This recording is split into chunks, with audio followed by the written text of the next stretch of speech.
Deja a los muertos descansar en paz. Mi nombre no es importante realmente, así que solo voy a contarles algo que sucedió y que creo tiene que ver con las recientes desapariciones de cadáveres alrededor de Baja California. Cuando cumplí la mayoría de edad, dejé los estudios para dedicarme al dinero fácil. Ya saben, vendía droga para narcos locales, crucé ilegales de todas partes de Latinoamérica, por la frontera entre México y Estados Unidos, dirigí burdeles de mala muerte por un tiempo, entre muchas otras cosas. Pero sin lugar a dudas, el trabajito más extravagante que ejercí fue sin lugar a dudas como guía turístico. No estoy hablando del típico turismo donde vienes con tu familia a ver museos, subirte a atracciones locales y comer en restaurantes insípidos. Tampoco hablo del turismo que es solo una excusa para venir a drogarte y pasar la noche con putas baratas de dudosa salud sexual, que seguramente te asaltarán al final de la noche, no señor. Estoy hablando de turismo que solo las mentes más enfermas pero billetudas querrían pagar. En varias zonas al norte de Mexicali hay un sinfín de cementerios viejos y olvidados que datan desde los tiempos de la Revolución Mexicana. Hay gente dispuesta a pagar para que yo les brinde protección mientras les doy un morboso recorrido por estos lugares. La paga es aún mayor, si uno les da permiso de exhumar alguna de las tumbas. Generalmente gringos degenerados que cruzan para este lado y pagan el doble o hasta el triple, si los dejo a solas con alguno de los muertos por un tiempo, o brujos que buscan partes específicas de los muertos para sus rituales y trabajos de magia negra. Todo iba normal. Mi negocio de turismo negro llevaba meses funcionando sin sorpresas. Rutas nocturnas por cementerios viejos, casas abandonadas donde hubo asesinatos, callejones donde la policía prefiere no entrar. Nada que no hubiera visto ya. Nada que pudiera inquietarme. Pero entonces conocí a Don Estrada. Fue en mi club favorito. Ironías de la vida. Yo iba a ir justamente para olvidarme del trabajo, para perderme entre luces rojas, música pegajosa y bailarinas exuberantes. Un lugar donde podía apagar el cerebro un rato. Estaba sentado en la barra, viendo a mi bailarina favorita, mover las caderas en el escenario, cuando sentí que alguien ocupó el asiento a mi lado. Ni siquiera escuché que se acercara, simplemente apareció, como si hubiera salido de entre las luces estroboscópicas. ¿Usted es el de los recorridos?, preguntó. Su voz era ronca, pero no por alcohol. Más bien como si llevara siglos sin usarla y cada palabra le costara trabajo. Volteé, un poco molesto, y lo vi. Se presentó como Don Gustavo Estrada. Llevaba ropa no muy apta para un sitio como ese. Una guayabera roja oscura, y lleno de collares y pulseras con símbolos de magia. Brillaban con las luces del club. Su cara era huesuda, casi cadavérica, y sus ojos, eran brillantes. Demasiado. ¿Usted no es de por acá? ¿Nos conocemos?, pregunté. Él sonrió apenas, lo suficiente para mostrar unos dientes muy blancos y rectos. He oído hablar de ti, susurró. De tus recorridos. Cementerios olvidados. Lugares donde la noche pesa. Me interesa. ¿Cuánto cuesta un recorrido?, preguntó él, inclinándose un poco hacia mí. Un recorrido esta misma noche. Buscaba mis ojos. Insistía sin levantar la voz. No parecía ansioso, pero sí, inevitable. Como si su presencia fuera una gravitación y yo estuviera demasiado cerca para escapar. Depende del lugar, respondí, intentando mantener el tono casual. Quiero visitar varios cementerios, de hecho, dijo al instante. Estoy dispuesto a pagarte lo que sea, no importa el dinero. Concretamos el acuerdo ahí mismo, entre la música vibrante y las luces rojas del escenario.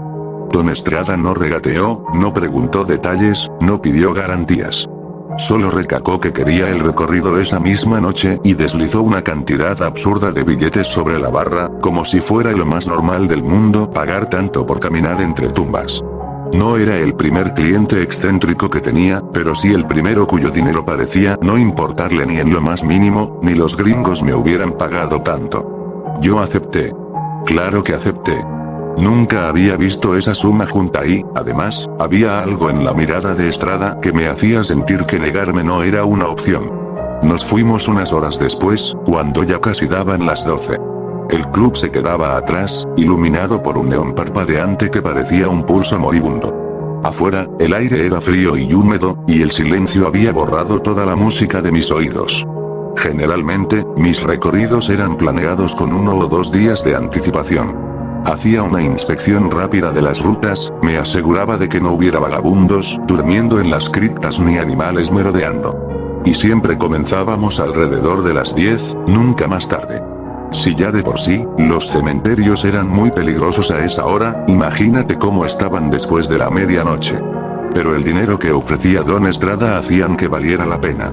Lo conduje hasta uno de mis vehículos sin placas. Uso esos autos porque mis recorridos no son muy legales que digamos, obviamente. En ocasiones visito zonas prohibidas, cementerios que el ayuntamiento quiere demoler, cementerios custodiados por el crimen organizado o terrenos donde ya ni la policía patrulla. Estrada no preguntó quejó. Se limitó a sentarse en el asiento del copiloto y mirar por la ventanilla, como si viera algo que yo no. Iremos al Panteón Viejo para empezar, dije, intentando romper el silencio. Perfecto, respondió con calma. Durante el camino, el ambiente dentro del auto se volvió espeso, más denso que la misma oscuridad afuera. La carretera estaba desierta, sin un solo coche pasando en sentido contrario, a esas horas todo el mundo desaparecía del mapa. Estrada, sentado en el asiento trasero, no decía nada. Noté que sacó una camisa negra y se la puso encima de su guayabera roja, ahora todo en él era negro, salvo un medallón rojo que colgaba de su cuello. El color era tan intenso que parecía brillar por sí mismo, como una gota de sangre recién derramada. Los símbolos grabados en el medallón, ninguno me sonaba. Y eso era raro. Con el tiempo, aprendí a reconocer las marcas, signos y amuletos que usan los brujos de varias religiones. La mayoría repite las mismas cosas, mezclas de superstición barata con tradiciones locales. Pero lo que Estrada llevaba era distinto. Más viejo y extraño. No suelo hablar con mis clientes en el trayecto. La mayoría está demasiado nerviosa o demasiado emocionada, y yo prefiero concentrarme en la carretera. Pero esta vez no pude evitarlo. ¿Qué significa ese medallón?, pregunté, mirando por el retrovisor sin voltear del todo. Nunca había visto esos símbolos en otros brujos. Él no reaccionó de inmediato. Sus ojos seguían clavados en la oscuridad del camino. Por un momento pensé que no me había oído. Pero entonces levantó una mano, tocó el medallón con la punta de los dedos y dijo con absoluta naturalidad: protección. No agregué nada más, tampoco él. Solo quedó el ronroneo del motor y ese medallón rojo, brillando. Acompañé a Don Estrada por varios cementerios esa noche, más de los que suelo recorrer en una sola sesión. Normalmente mis clientes se cansan al segundo o tercer camposanto. El frío, la humedad, el silencio y el olor a tierra vieja hacen que cualquier entusiasta se vuelva prudente. Pero Estrada no se cansaba. Lo único que hacía era caminar y dibujar. En cada cementerio al que lo llevaba, el Panteón Viejo, el de San Erasmo, el pequeño cementerio rural sin nombre en las afueras, apenas bajaba del vehículo y ya estaba inclinado sobre la tierra, trazando líneas, con los dedos. Líneas curvas, entrecruzadas, que parecían un mapa, o una brújula. Yo lo observaba desde una distancia prudente. No era mi primera vez con un brujo, pero nunca había visto a uno trabajar con tanta dedicación. ¿Qué hora es?, preguntaba cada 10 minutos. Le daba la hora. Miraba al cielo, fruncía el ceño, luego al suelo, y volvía a trazar otra línea. Otro símbolo. Y siempre, murmuraba algo entre dientes. Al principio pensé que estaba rezando, o haciendo una invocación de esas que parecen poemas crípticos. Pero no. Eran frases sueltas, desordenadas, casi desesperadas. Tiene que ser por aquí. Me dijeron que era aquí. No puede haberse movido. Alguien tuvo que haberlo visto, ya pasaba de la 1 de la madrugada, lo vi más ansioso. El brujo, que en el club parecía controlarlo todo, ahora revisaba el suelo como un perro rastreador sin olfato, escribiendo y borrando en la tierra húmeda. Hasta manchó su camisa negra. No pareció notarlo. ¿Faltan muchos minutos para las 2? Me preguntó, sin levantar la cabeza. 33, respondí, mirando mi reloj. Él apretó los dientes. Y continuó. Después de un rato, le advertí a Don Estrada cuando ya no podía tolerar más su deambular frenético. Miré la hora por enésima vez. Las 3 de la mañana estaban a un par de minutos. Y yo jamás trabajaba tan tarde. Jamás. Mire, Don Estrada, dije, cruzándome de brazos mientras él seguía arañando la tierra en busca de respuestas a quién sabe qué. Ya pasó demasiado tiempo. Si en la próxima media hora no encuentra lo que está buscando, me voy. Lo dejo aquí, como esté. No pienso seguirle el juego hasta el amanecer.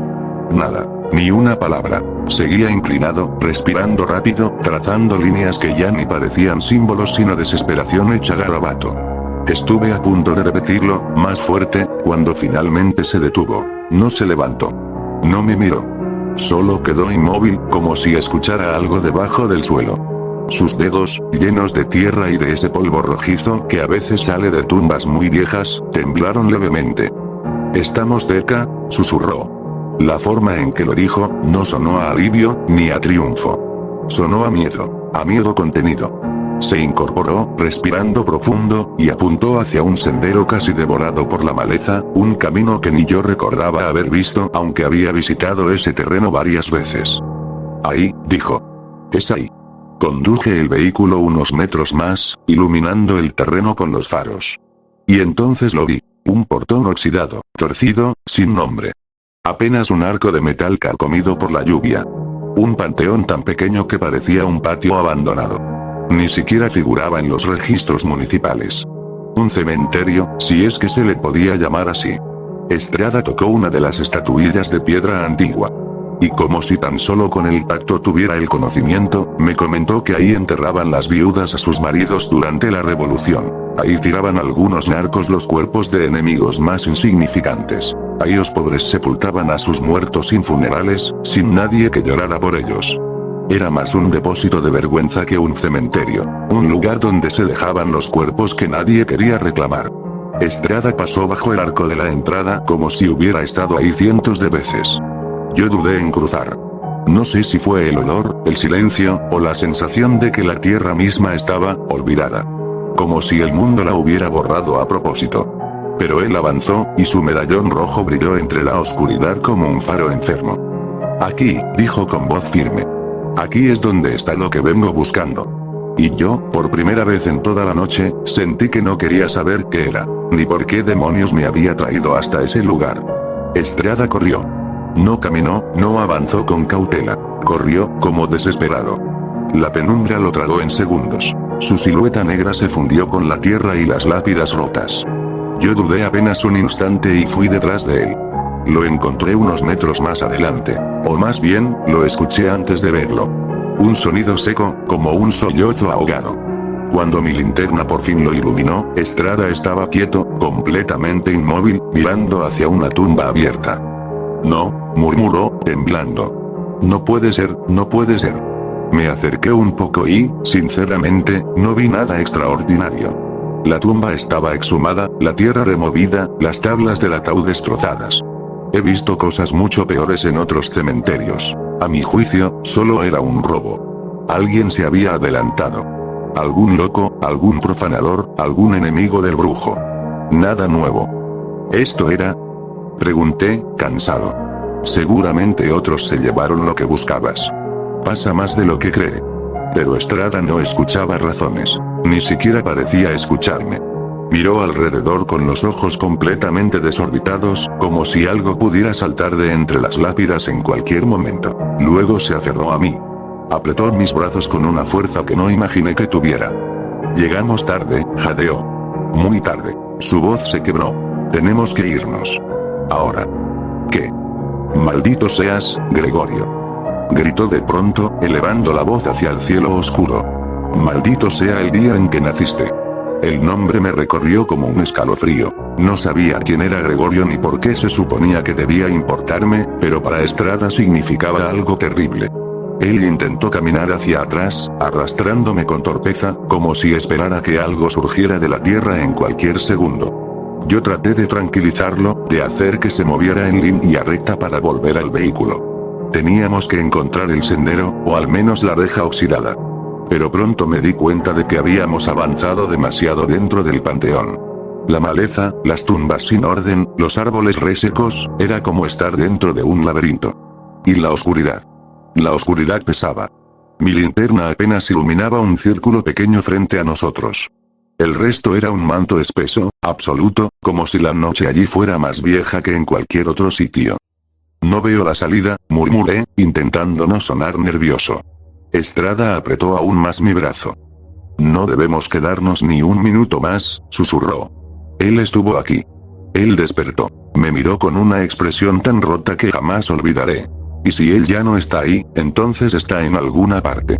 La linterna tembló en mi mano. El silencio del panteón era tan profundo que ni los insectos se atrevían a hacer ruido. Y fue entonces cuando escuchamos el primer crujido detrás de nosotros. Mientras buscábamos el vehículo, Estrada ya no era el brujo serio y seguro de sí mismo que había conocido en el club de strippers. Ahora era un hombre asustado, rezando entre sollozos, murmurando palabras que no pertenecían a ningún idioma que yo reconociera.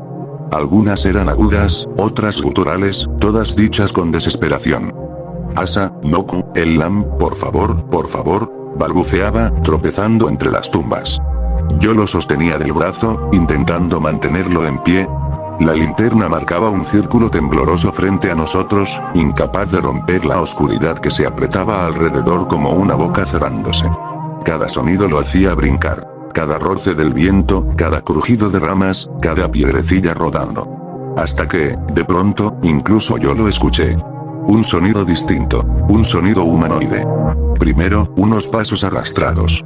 No pasos decididos, no pasos rápidos. Eran lentos, desiguales, como si algo avanzara arrastrando los pies sobre tierra húmeda. Y detrás de esos pasos, una respiración. Era irregular, como si los pulmones de quien fuera estuvieran llenos de polvo o agua. Una exhalación áspera, jadeante, que parecía venir desde un pecho que no ha respirado en años. Estrada y yo nos detuvimos en seco al mismo tiempo, de golpe, como si algo nos hubiese tirado de una cuerda invisible. Él dejó de rezar, yo dejé de respirar. Solo quedó el sonido de ese arrastre, y esa respiración que subía y bajaba como una bolsa de cuero mal cosida. Moví la linterna hacia nuestra izquierda. El cono de luz iluminó una hilera de lápidas podridas, algunas completamente comidas por el moho. Estatuillas de santos rotos, decapitados, con los brazos perdidos. Cruces torcidas, hechas de metal oxidado que parecía estar derritiéndose. También había pequeñas figuras de ángeles sin alas, con los rostros borrados por el tiempo. Nada, no había nadie allí, pero el ruido seguía. Giré la linterna hacia la derecha. Más tumbas antiguas, hundidas, como si la tierra las quisiera tragar. Más estatuas rotas, más cruces clavadas en ángulos imposibles. ¿De dónde viene? Susurré sin darme cuenta. Estrada no respondió, solo me apretó con tanta fuerza que sentí sus uñas en mi piel. El arrastre continuó, más fuerte, más cerca. Y ahora, entre respiraciones irregulares, se escuchó otro sonido, un leve gemido. La linterna titiló 2 veces, y la respiración, al escucharnos detenernos, también se detuvo. Lo vimos al mismo tiempo, como si la oscuridad hubiera decidido abrir un ojo. Apareció asomándose detrás de un mausoleo carcomido. Primero una sombra, luego una forma, y después, una figura. Mi primer pensamiento fue el más lógico. Un vagabundo, un borracho, algún loco que había dormido entre tumbas. No sería la primera vez que veía uno. Estaba a punto de decirle algo, una advertencia, cuando escuché a Estrada. Él empezó a llorar. Su respiración se aceleró hasta volverse un jadeo histérico. Sus rezos, antes torpes y débiles, ahora eran fuertes, atropellados, desesperados. Palabras que parecían quemarle la lengua al salir. Fue entonces cuando llevé la mano a la pistola. No suelo sacarla. Casi nunca es necesario, pero esta vez, la situación lo ameritaba. La desenfundé, le apunté al hombre, y cuando la linterna lo iluminó de lleno, se me heló la sangre. Sus ojos. No tenía pupilas. Eran 2 esferas blancas, lechosas, como si nunca hubieran visto la luz. Pero aún así, nos miraban. Podía sentirlo. Ese blanco muerto estaba fijo en mí y en Estrada al mismo tiempo. Y su cuerpo. Dios. Era flaco, pero no como un desnutrido. Era flaco como algo que ha estado apretado en un espacio demasiado pequeño durante demasiado tiempo. La piel pegada a los huesos, la ropa hecha jirones, y un olor a humedad rancia, a tierra húmeda, a carne descompuesta que se niega a aceptar que ya no está viva. La respiración seguía, esa respiración rota, irregular, como si sus pulmones fueran pedazos de madera astillada chocando entre sí. Se inflaba y desinflaba con un sonido viscoso, húmedo, como si hubiera líquido donde no debería haberlo. «Eres un maldito, Gregorio», chilló Estrada. La voz del brujo se quebró por completo, convertida en un alarido de terror. Jamás creí que llegarías tan lejos, gimió, hundiendo las uñas en mi brazo. No tienes ni puta idea de lo que acabas de hacer. Solo nuestro Señor Jesucristo pudo volver de entre los muertos, solo Dios tiene el derecho divino de dar y quitar vida. Eres una abominación, Gregorio, maldito seas. Gregorio. Ese nombre otra vez. Estrada, aún muerto de miedo, apretó el medallón rojo, y comenzó a recitar sus oraciones en la lengua extraña, como si esto pudiera ahuyentar a la criatura frente a nosotros. El ser, si es que aún se podía llamar así, ladeó la cabeza. Un movimiento lento, antinatural, como si no hubiera tendones que lo sostuvieran. Su boca se abrió apenas, un gesto sin expresión, pero el sonido que salió era un gemido húmedo, casi un burbujeo, como si intentara hablar a través del lodo. No tengo ni idea de cómo ocurrió. Un segundo estaba de pie, apuntando, y al siguiente estaba tirado en el barro, con la tierra húmeda metiéndoseme en la boca y un zumbido ensordecedor en los oídos.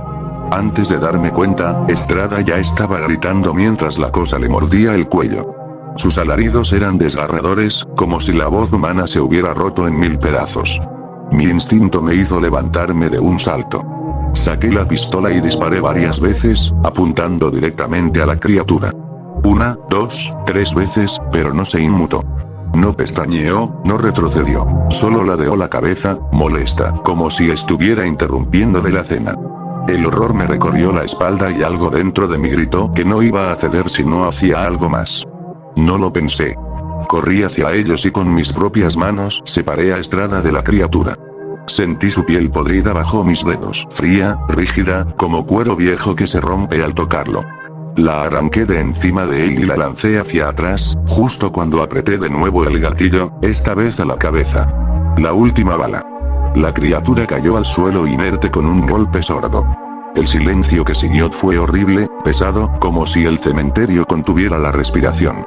Miré a Estrada. La sangre brotaba de su cuello, negra, espesa, apestando a muerte y tierra húmeda. Sin pensar, me quité el saco y lo presioné contra la herida, tratando de detener la hemorragia mientras él sollozaba, murmurando palabras incomprensibles entre gritos y rezos. Tomé la linterna con la otra mano y avancé a tientas, arrastrando a Estrada a través del laberinto de lápidas podridas y árboles muertos. La luz temblorosa apenas alcanzaba a iluminar un par de metros frente a nosotros, y cada sombra parecía moverse, respirando con nosotros. Finalmente, después de una eternidad, vi el vehículo. Allí estaba, como un faro perdido en medio de la noche, esperándonos. Subí al coche junto a Estrada, y cuando finalmente creí que todo había terminado, me incliné sobre Estrada para mantener el saco presionando su herida. Fue entonces cuando lo noté. Las llaves del vehículo se me habían caído. Seguro se habían deslizado del bolsillo al suelo cuando me quité el saco. ¡Puta madre! Gruñí, golpeando el volante varias veces. Respiré hondo, tomé otra linterna del compartimento y cargué más munición en mi arma. Salí nuevamente a la oscuridad, moviéndome con cuidado, con el corazón golpeando en mi pecho como si quisiera romperlo. Cada sombra parecía arrastrarse hacia mí, cada crujido de ramas me hacía girar la linterna en todas direcciones. Al fin, las vi, las llaves. Estaban tiradas sobre la tierra húmeda, brillando débilmente bajo la luz temblorosa. Suspiré aliviado y me agaché para tomarlas. Pero algo estaba mal. Gregorio ya no estaba. No había rastro de su cuerpo. Era imposible. Le había disparado en la cabeza. Le había matado. Agarré las llaves con rapidez. Y fue entonces que sentí algo frío, viscoso y putrefacto agarrándome la mano. Una mano pálida había salido de la tierra, con fuerza brutal que surgía de la tierra misma, tirando hacia abajo con un sonido seco. Tiré con todas mis fuerzas, buscando liberarme rápido. La tierra crujió, y sentí como la mano putrefacta se desgarra bajo mi fuerza.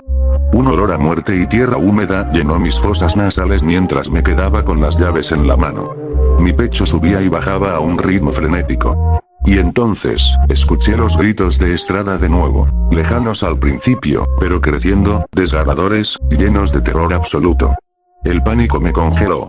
La tierra a mi alrededor parecía moverse, respirando, esperando.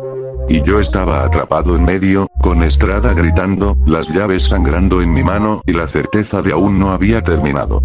Corrí de regreso al vehículo con las llaves apretadas en la mano, aún sintiendo en mis dedos los restos viscosos de aquella mano putrefacta. Cada paso que daba parecía hundirse más en la oscuridad, como si la noche quisiera tragarse el mundo entero. Cuando por fin iluminé el vehículo con la linterna, mi corazón casi se detuvo. Gregorio estaba adentro, sentado en el asiento del copiloto, inclinado sobre Estrada, mordiéndole el brazo. Lo escuché antes de verlo por completo, ese mismo sonido húmedo y asqueroso, como un perro hambriento arrancando carne de un hueso. Estrada gritaba, enloquecido, arañando la ventana, intentando empujar a la criatura mientras su sangre salpicaba el tablero. Sin dudarlo ni por un segundo. Levanté mi arma y disparé 2 veces directamente a la cabeza de Gregorio. El cráneo de la criatura estalló hacia atrás, una mezcla repugnante de sangre negra, trozos de piel y algo que ya no era humano. Gregorio cayó sobre el asiento como un saco muerto inmóvil. Tiré su cadáver afuera con fuerza y me metí al volante. Mis manos temblaban tanto que por un momento pensé que no podría meter la llave. Pero el motor rugió como si también quisiera escapar. Aceleré sin mirar atrás, sin prestar atención a los delirios de Estrada, que seguía murmurando nombres, maldiciones, rezos, insultos dirigidos a ese tal Gregorio y a todos los muertos del cementerio. No me importaba. Solo quería salir de ahí ya. Cuando llegué a las afueras del hospital local, una vez en la urbanización, frené de golpe. Bajé a Estrada como pude, lo dejé recostado en la banqueta, aún respirando pero en un estado lamentable. Sus ojos se encontraron con los míos por un segundo. Parecían llenos de un terror tan inmenso que no supe si seguía viendo este mundo o algo más allá. Suerte, murmuré. Regresé al vehículo antes de que alguien pudiera verme, cerré la puerta y huí. No pensé en explicaciones, ni en denuncias, ni en preguntas. Solo manejé, con las manos temblando en el volante y la sensación persistente de que algo seguía allí conmigo, algo que no murió en ese cementerio. Planeaba olvidarme de todo. Pensaba que si nunca más hablaba del asunto, si nunca regresaba a ese cementerio, todo podría quedar atrás. Pero no fue así. Vi las noticias esa misma mañana. Un hombre, identificado como Gustavo Estrada, un paciente de un hospital local, había mordido a varias enfermeras y escapado durante la noche. No era solo un rumor, no era un accidente aislado. Alguien había salido de su habitación con los ojos desorbitados y la boca manchada de sangre. Según las autoridades, podría ser portador de una infección que podría esparcirse si no se tomaban las medidas adecuadas. Y entonces llegaron los reportes de los cementerios. Varios cadáveres habían desaparecido sin explicación alguna. Tumbas abiertas, tierra removida, y nadie sabía quién lo había hecho. Nadie excepto yo. Lo peor es que durante mi encuentro con Gregorio, mientras lo separaba de Estrada, él me mordió la mano. No lo sentí en el momento, pero ahora temo que pueda estar infectado si es que esta basura se contagia. Tengo fiebre. Calor que sube y baja, mezclado con escalofríos y espasmos dolorosos, que no me dejan dormir. Tengo antojo de carne cruda, un hambre que me asusta incluso a mí. Me siento más errático de lo normal, más impulsivo, más violento, como si algo dentro de mí estuviera despertando. No sé si esto tiene cura, no sé si hay alguien que pueda ayudarme. Solo espero que todo salga bien. Pero cada vez que cierro los ojos, escucho ese sonido húmedo y arrastrado, esa respiración irregular, y veo los ojos blancos de Gregorio mirándome, justo antes de que se abran sus mandíbulas. Maldito sea Gregorio, y malditos sean todos. Debí dejar a los muertos descansar en paz.